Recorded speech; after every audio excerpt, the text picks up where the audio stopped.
your Divas division. Look whose show you're on, sweetie. I did it, you bitch. I think every single diva should be lining up and congratulating me and thanking for everything I've done for them. You're going to find out why I am the boss. Kamusta mga kontrabida? Welcome to Turning Heel with Troy Gonzalez. I am your host, yours truly, and we are back with the third Who's That Girl episode this month, my interview series where I sit down and chat with women in wrestling from all around the world, both inside and outside of the ring. And I know it's been a while since we've had a non-wrestler on the show, so here we are today. All right. So you may have seen today's guest on some press conferences and media briefings and interviews over on shows in WWE and New Japan Pro Wrestling shows in the United States. So she may be a familiar face for most of you. And she's also an Emmy-nominated producer and host. So, Contrabidas, handa na ba kayo? Who's that girl? It's Emily Mae Heller. Hi, Emily. Hi, Troy. I'm good. How are you? Hello, everyone. Yes, I'm super excited to have you on. I'm doing fantastic. I know you just came off of an insane SummerSlam weekend, and I think you jumped right into working with Mission Pro Wrestling again. So, how have the past few days been? Have you been catching on some rest, or is it grind? Oh my goodness. No, I always go from one show to another. It doesn't stop. I went from SummerSlam to Mission Pro Wrestling prep, and then now I'm moving on to New Japan prep. So it is all part of the process. And it's just going to be a busy few weeks, and hopefully I'll find some time in there to take some breaks. Right. And we've been seeing a lot of your stuff on the timeline, but you know, I sort of want to know, like, what's an ideal rest day for you? Because for someone who's as busy as you are, it's hard to find time to, you know, get some rest, to catch some breathers. So what's an ideal rest day for you like? I was just talking about this because I was trying to find some fun things to do. So I'm a huge fan of baseball, and I love going to a really good, any type of baseball game. It could be so in the United States, they have like obviously the Major League Baseball, but also around the different cities, they have like minor league teams. And I'm in Austin, Texas, and they have a really fun kind of AAA team, which is like the feeder team to some of the local larger MLB teams. And so I'm a huge baseball fan. So anytime I can go and get a good, nice, refreshing beer, a good hot dog, maybe some ice cream on a hot summer day, and watch some baseball. And maybe do a nice spa day, like just get some good, good relaxation going, and then root for my favorite team. That's kind of an ideal day for me. Also, just trying to like turn off the phone because I feel like we always get bombarded. So anytime I can turn off the phone and just like go for a long walk. Right now, it's so hot, like you can't really go. Even at midnight, it's like 100 degrees with some humidity. But anytime I can just like turn off all the noise and just get away from it for a little bit is always a good day. Right. Well, I hope you do get one of those days sooner or later, because you are such a busy, hardworking woman in the wrestling industry, and we love seeing you do it. But before we do talk more about like your broadcast journalism experience, let's talk about some of your, you know, non-wrestling related like stuff and hobbies and interests that you do. So I want to talk about your mini series on Mission Pro, Emily Made It. Right. Yes. So, I love the pun over there. And I see that, you know, you do cooking, you do baking, and I think recently you also did this video with Izzy Moreno, sort of making these bracelets. But I want to ask about the baking. Like, is baking like one of your hobbies that you like to do in your spare time? Oh, 100%. I can't always eat all of my baked goods because I have to like look cute. But I do love to make, baking has always been part of what I've done my whole life. I've always been in the kitchen learning how to make stuff. I come from a really big Jewish Italian family. So we were always making lasagna or pasta, or meatballs, and always like cannolis, all the delicious cookies that come with it. So I have always been a fan of like cakes and cupcakes and learning new recipes. And so I've always wanted a cooking show. I've always wanted an arts and crafts show. I've always wanted people to teach me things, right? Because I feel like we always can learn new things. We can always better ourselves. And so I wanted to start the series where I had conversations, really fun conversations with people in my kitchen. And it was Right. totally a foreign concept for me because I had no idea how to implement it, but I worked with like great people to help make it happen. And so I just invite people in and we have some fun. So as you Right. can see, you can watch on Mission Pro Wrestling's channels, but it's pretty hilarious. Like we've Right. gotten into some really I failed. I've had a few failed recipes, but it's all in the fun.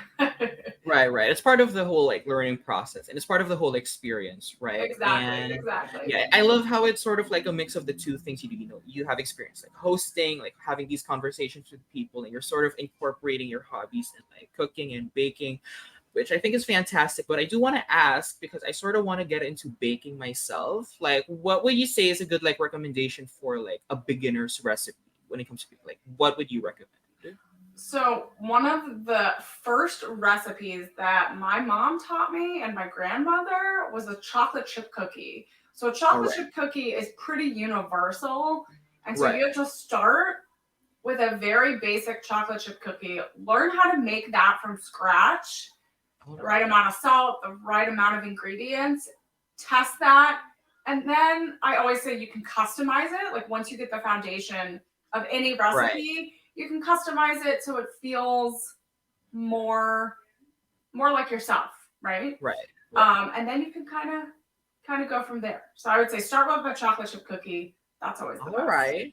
There we go. There we go. Classic chocolate chip cookie. All right. Let me just go start Googling for some recipes. And I think it's one of the more simpler baked goodies that you can make as well. So I look forward to it. Now, I do want to ask when it comes to cooking and baking, are you the type to measure accurately and precisely, or do you just go by what you feel by tasting every once in a while? All right. This feels like it's getting there. What kind of cooker are you? So I it depends. So if I'm very familiar with the recipe, I can Mm, estimate, right? There's like right. Italian cookies I'm very familiar with. I know, okay, I can throw some things together, or when I'm cooking like lasagna, things like that. Like there's things I definitely know I've cooked many times before, so I can throw it. Right.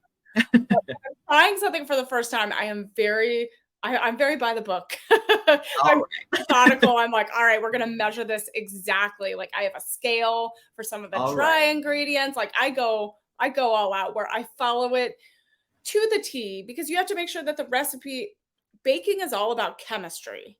And I don't know if a Right. lot of people know that, but it's about ingredients that combine. You have dry ingredients, Mm, you have wet ingredients, and then the right combination of them makes the perfect dessert, the perfect experiment. It's all right. science if you really think about it and break it down. So I have to follow it to a T. And then I have fun with it and I add some ingredients if I feel like it needs it. Right, right. All right. Okay. I'm sort of excited to sort of like try it out myself sooner or later. So yeah. Hopefully, the kitchen doesn't go on fire or anything. Oh But no. yeah, I mean, I've had moments. I've had my moments right. of I'm always worried I left something on or if I left something in too Mm, long. I've burnt things terribly. I've had, souffles fall. I've had like sweet right. potatoes and marshmallows catch on fire. I've had it all happen. All right. All right. Well, I look forward to when it does happen to me because I feel like it's a canon moment for every chef or every baker's Exactly. experience. Right. Exactly. You got to Right. experience it. Right. It's part of the learning curve. But now let's sort of switch gears into something I've been really interested in, which I feel like some people may not know immediately about or directly. So you've mentioned in the past that you are an Emmy-nominated producer and talk host, which what an achievement! First of all, that's insane. So kind of talk to us about like what was this nomination for? Like what was the project that was surrounding it, and what was the experience like? Learning about the nomination. Yeah. Oh my God. This was like so long ago. It was like almost 10 years ago I was nominated. I worked Oh, back, I know. So it's like not a recent nomination. But people are always so curious about it. So I was very, very grateful. I worked in Los Angeles. I was born and raised in Los Angeles, and I worked at a experiential marketing agency, a company that built theme parks and museums and oh, all of these like amazing, we worked with like really big brands, and I worked with the CEO who is also born in Los Angeles, and his family has deep roots in the history of Los Angeles and actually building the city. And so we worked on a documentary together where we dove into the history of the Wedge. And the Wedge is a very famous surfing spot in Newport Beach. Oh, okay. And we talked, and he had family that lived in Newport Beach, go way back. And so I worked on a documentary for almost a year, pulling old documents from like the early, 1900s and early 20s and through the years, the history of his family and the history of like what happened there. And so it had a really deep connection to me as someone that grew up in Los Angeles. And so Right. to be able to get that on PBS and PBS SoCal and the stations there in Southern California was like a big moment for me as a producer and someone that cared very much about this project. So so then it was on TV for a while, and then it got nominated for an Emmy, and it was a huge moment for me, because I think everyone that's grown up in Los Angeles who's in the entertainment industry always kind of hopes for that moment Right. and really like strives for that moment and works for that. So for it to come so early on in my producing career was really kind of excited and exciting, and I was honored. Right, right. Well, it's definitely a standout in anyone's resume, to be nominated for something like that. And yeah, that And was I really did voiceover work for it too. So like it definitely oh, was like a very small team. And so I definitely got to be a little do on camera stuff all right. and produce behind the scenes. So it was a good experience. Interesting. So it was sort of like a very well-rounded, like full on like producing voiceover. So it I was was really a mix of very everything. hands-on. Like I was All literally right. pulling with my co-producer, pulling actual film reels and like finding cells that would work for like this moment in the show because I had a lot of archival footage from decades and decades of family archives. So I was literally pulling newspapers from old like going to libraries back in Newport and trying to find stuff. So like I was also like kind of investigative reporter trying to find all this information that no one has Right. seen in years and years that were just stories people told, but we had to find the things to back it up. So it was very special and I learned a lot. I was a very young producer. Right. Well, I have no doubt that it went out fantastic. Is it available for viewing on the internet? I Any have to see. It's been a while since I've tried to look it up, but I'm sure I probably have some DVDs somewhere, and I'm sure I can find a digital copy somewhere. All right, all right. Well, we are extremely proud of you for that achievement. And yeah, I feel like our career just took on from there. 10 years ago to see what you've been doing now. It's insane. And like who would have thought that you would end up in, wrestling, broadcast, like journalism and like media. So I want to ask, like, did that experience in like production and hosting sort of help you transition into what you do nowadays as a wrestling media journalist? Yeah, I mean, I've always I started in theater. I was a musical theater kid. I was singing, I was dancing, I was running around, trying to be on stage all the time, right? I was like a big Right. performer um, for a lot of my life. And, once I saw wrestling as an outlet of like very theatrical. It's like very story driven, but Right. with athletes, right? So Mhm. I fell in love with it. I saw The Undertaker for the first time and I was hooked. I was like, this is incredible. And so I was like, these are just stories that like I could write and I could like connect with these characters on levels that I never had gotten anywhere else, even in different theater, even doing musicals. It's just a very different thing. Right. And so I wanted to kind of continue that as I was going through like my production work in LA and I was going to grad school and also working professionally. I really wanted to like expand into sports and entertainment and learn a lot more about that. So like I was producing live theater and producing operas and producing um TV shows and films and things like that. And I was like, all right, I got to do some live events and some live kind of broadcasting for these sporting events because this is Right. where I was like, that was at moments in my life, that was where I felt most alive. That was where I felt the most connected to people around me. And theater will always be my first love, right? I'll always have a Right. connection to that. But wrestling also like I felt a connection to.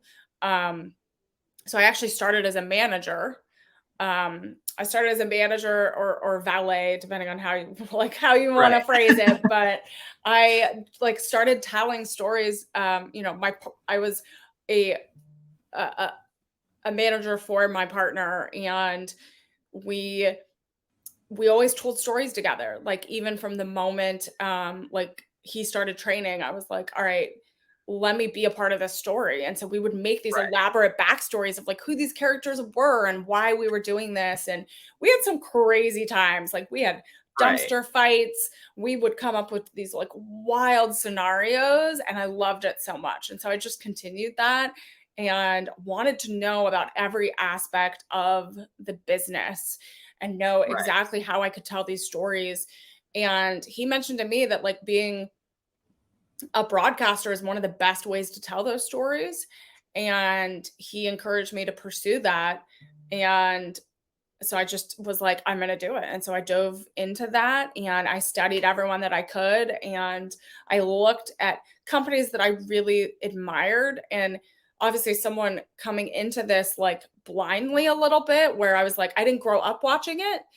So I had to like start from scratch. I had to start from the bottom and say, okay, here's the matches I need to watch. Here's the people I need to study.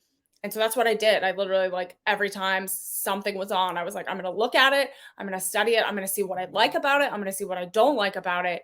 And I'm going to figure Very out how to make things better wherever I am. And so right. I just kind of dove in from there. And like my biggest goal is to tell those stories in the best possible way. And that's like all I've really wanted to do is be a part of something bigger than myself and connect with fans, because the fans are always so gracious, and like a lot of the time they know so much more than me, and that's okay because I want to learn from everyone. And Right.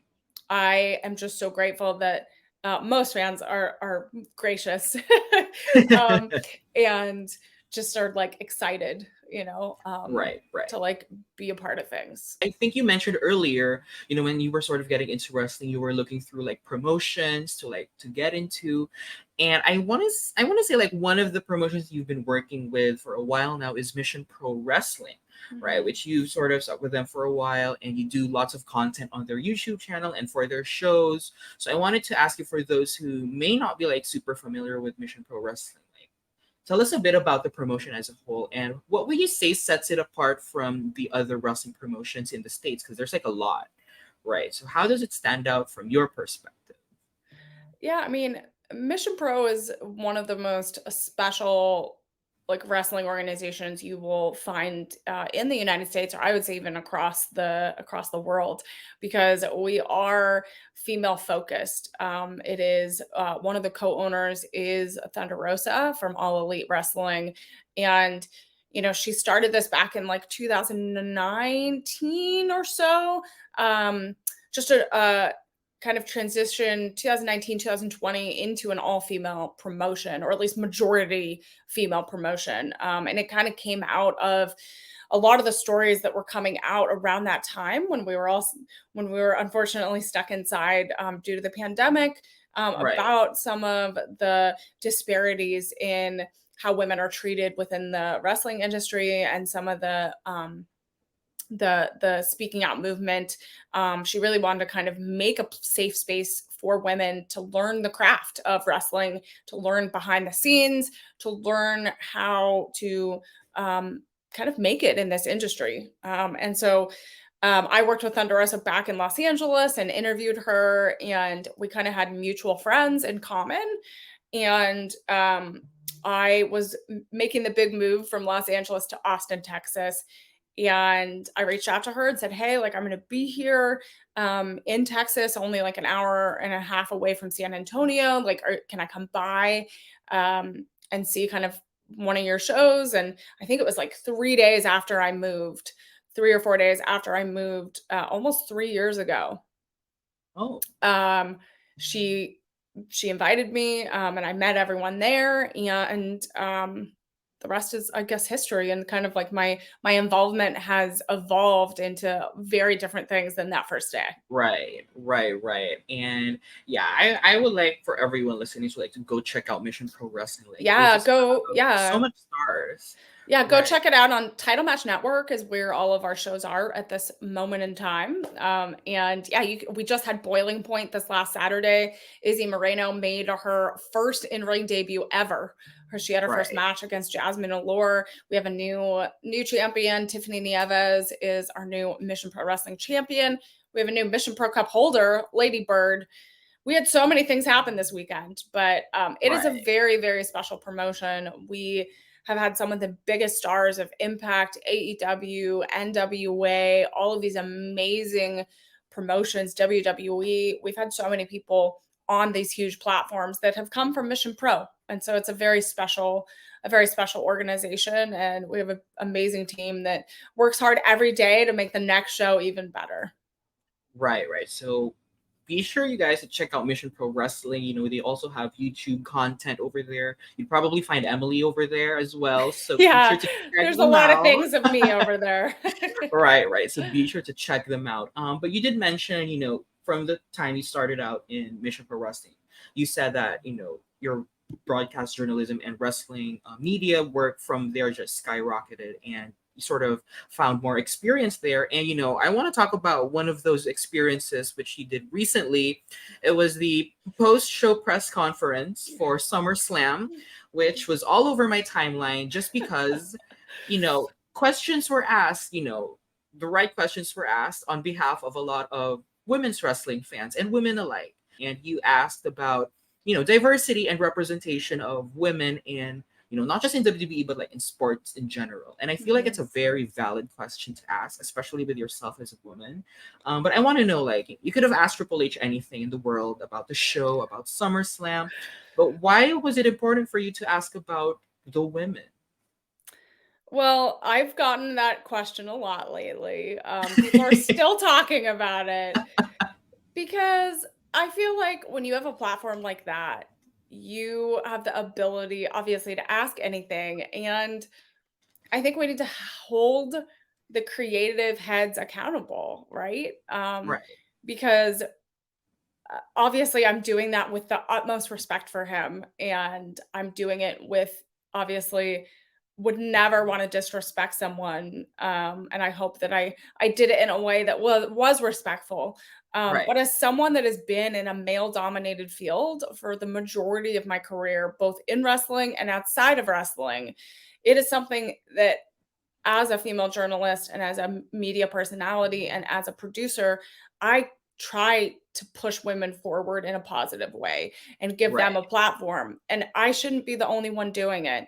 It should start from the largest organizations in the world. And that includes WWE, that includes AEW, that includes New Japan Pro Wrestling, it includes many organizations, wrestling and non-wrestling, right? We have had so many steps in the right direction, but we also still have a long way to go. And so that was Right. weighing on my mind leading up to SummerSlam with a lot of the discussion with Trish and Becky and some of the other discussions around AEW and just things that I've seen all around, right? And so that was Right. weighing on my mind. And that was on my mind before I even got to the press conference. I didn't know I was going to get a question from him. I didn't know. You don't know going in, right?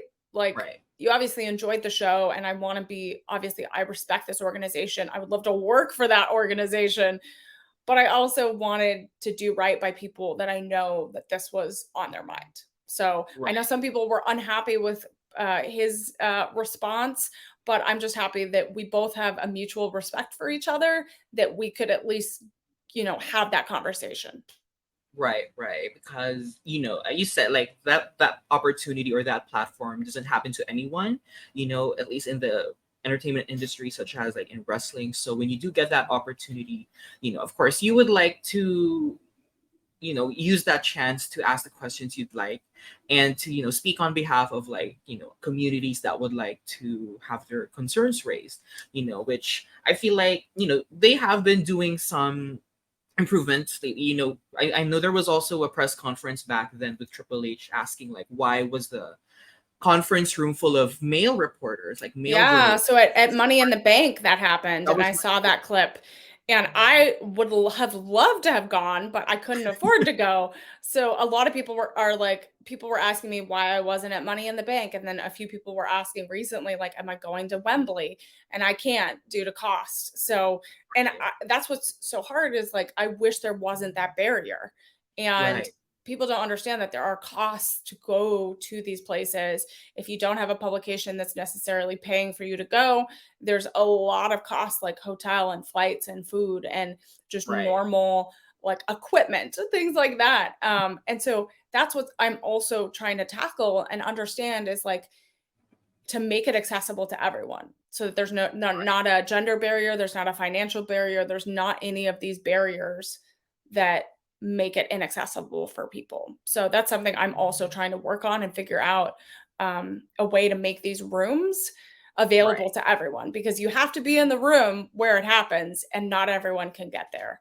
But now let's sort of switch gears and talk a little bit quickly about like your work with New Japan Pro Wrestling because this is personally where I discovered you Yeah. because we all know like, international fans, we cannot understand Japanese.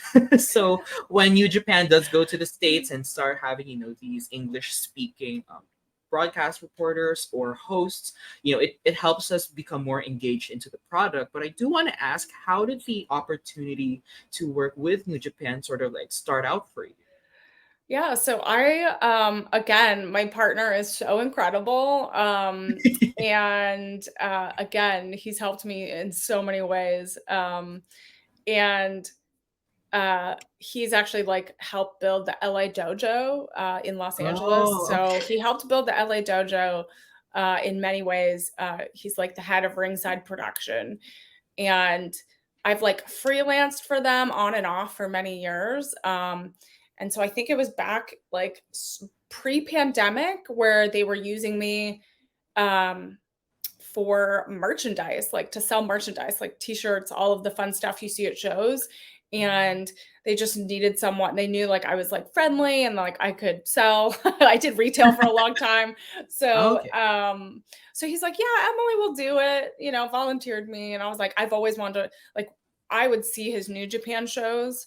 And this might be a cool story to tell, but I remember like when they had the Ring of Honor and New Japan show at Madison Square Garden, the crossover show.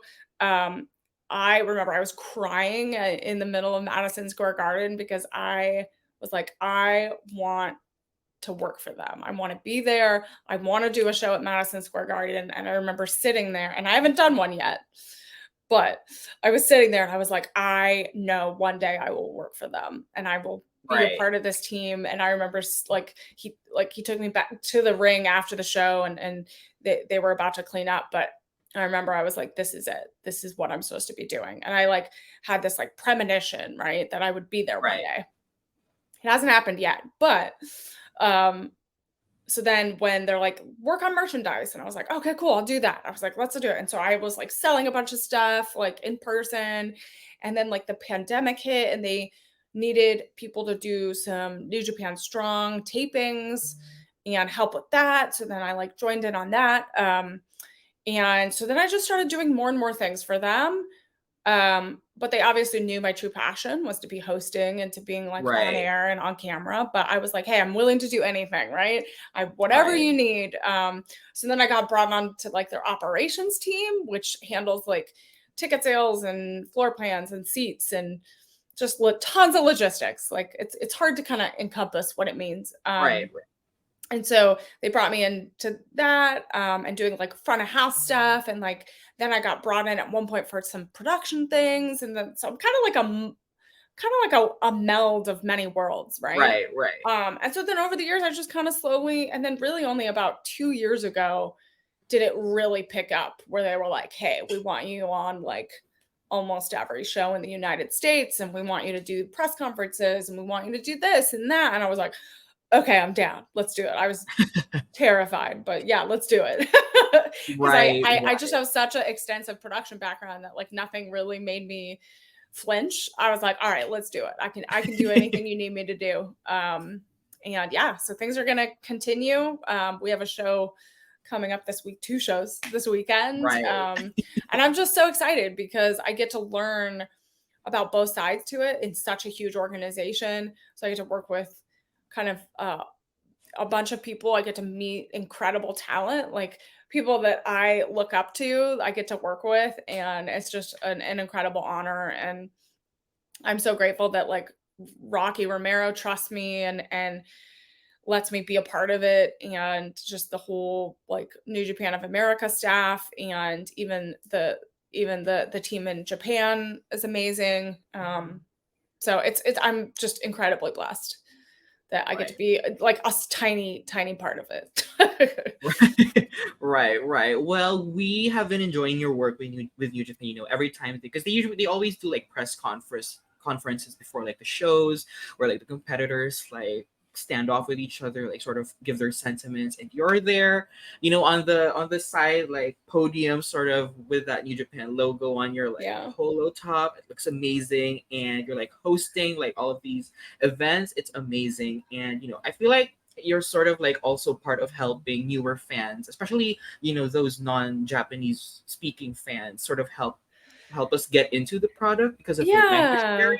Yeah, I mean, It's been I never really saw like how important the role was until I think the last pay-per-view that we had in Long Beach, and we had a little meet and greet, and I was like helping with the meet and greet, and I was like taking photos for everyone else, right? I was running around and just like making sure, and this was after the press conference, and I remember there was like 3 fans that were like, "Hey, can we take a photo with you?" And I was like, "Oh, I don't have a backdrop," like, because they do like the little backdrop, and I was like, "I don't have one." And they're like, "No, we need a photo." And like they have been so supportive of me, where they see me as like kind of that person that brings in American fans. And so that was really special that they were like, "Can we get a photo with you?" And I was like, surreal. I was like, "Okay, silly old me. Okay." Right. I mean, if I were there, I would take a photo with you as well. You help, newer fans sort of help us like get into the product as well. And I feel like, in recent memory, like more newer fans, more non-Japanese speaking fans have sort of gotten their attention to New Japan, as well as Stardom for, a plethora of reasons, but one of them possibly being, one of the top names in American wrestling history moving over to Japan to sort of wrestle there, Mercedes Moné. Which I would like to say is one of my favorites, if it wasn't clear to anyone yet. But I remember it was Battle in the Valley, and it was the post-match interview, and you were the one hosting it with Mercedes, like just finishing off the match, winning the title. And I could only imagine like what the aura was like in the stadium for that match, and obviously for Okada and Tanahashi. Oh, that moment. It was insane. So I want to ask, like, what, to sort of like wrap things up, like what was the experience like in Battle in the Valley with like so much fans tuned in to It was surreal. Like I just remember the tableau with Okada and Mercedes. That like tableau at the end was like so beautiful. And I never thought in a million years I would see a tableau like that with Okada and Mercedes Moné. Never in my wildest dreams. And I was so grateful to be trusted and was able to do that post interview with Mercedes. I think everyone was obviously very emotional, and we were all, obviously it was bittersweet. And it just was special to be there. Like you could just feel the love in the room and just feel the support. And, it was a whole new era, right? We were like shepherd, like this moment was so important for wrestling and for all of us and for her that like, I just was so honored to be able to shepherd that through, and just, I don't know if that makes sense, but just really be a part of that moment. It meant a lot to me. Right. And it meant a lot to me as well, for obvious reasons. And to, to sort of have, ask those questions that, she answered right after, she banked on herself. She wanted to take her own step forward. And it was a very emotional night, as you said, for everyone meaning me. So I'm super, super happy to sort of see you, be involved with New Japan. And of course, all the other promotions that you have done media work for.